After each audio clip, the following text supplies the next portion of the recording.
അത്യാവശ്യം വന്ന സമയത്ത് നമ്മളൊരു പൈസ ഒരു 20 ലക്ഷം കടമായിട്ട് കൊടുത്തിട്ടുണ്ടായി. പിന്നെ അത് കഴിഞ്ഞ് ഒരു 4 വർഷം ഞാൻ ചോദിച്ചിട്ടേ ഇല്ല. കൊറോണ വന്ന് 2 വർഷം കൊറോണ പോയി. അത് കഴിഞ്ഞ് പിന്നെ ഞാനൊരു വീട് പണി തുടങ്ങിയ സമയത്ത് അത് ഞാൻ തിരിച്ചു ചോദിച്ച സമയത്ത് ഒരു റെസ്പോൺസും ഇല്ല.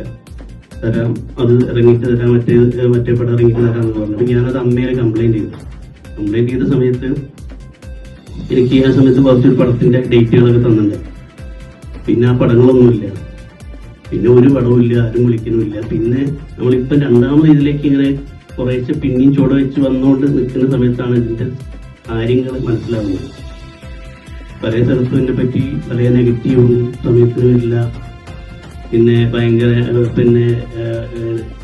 നേരത്തെ പണി എനിക്ക് മനസ്സിലായില്ല. ഞാൻ എറണാകുളത്ത് നിന്ന് ഷൂട്ട് കഴിഞ്ഞ് 6 മണിക്ക് ഉച്ചയ്ക്ക് വീട്ടിൽ പോയി ചോറുണ്ടാൻ കഴിയും. ഒരാൾക്ക്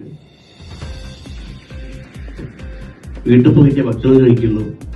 അങ്ങനെയൊക്കെ പല പ്രശ്നങ്ങൾ അത് ഞാൻ ഇപ്പോഴാണ് വിചാരിച്ച സ്വാഭാവികമായിട്ട്. കാരണം നമ്മളെ കൊറോണയ്ക്ക് ശേഷം സിനിമകൾ മാറി, ഹ്യൂമറിന്റെ പരിപാടികളെ മാറി, നമ്മൾ ചെയ്ത ഹ്യൂമറൊന്നല്ല ഇപ്പം. അപ്പം അതുകൊണ്ടൊക്കെ ആയിരിക്കും. എന്നാലും തീരെ ക്ലീൻ ഔട്ടായി പോകുന്ന ഒരു ഇതുണ്ടല്ലോ. അപ്പോഴാണ് ഞാൻ ഇതിനെ പറ്റി അന്വേഷിച്ചപ്പോൾ പല സ്ഥലത്തും ഭയങ്കര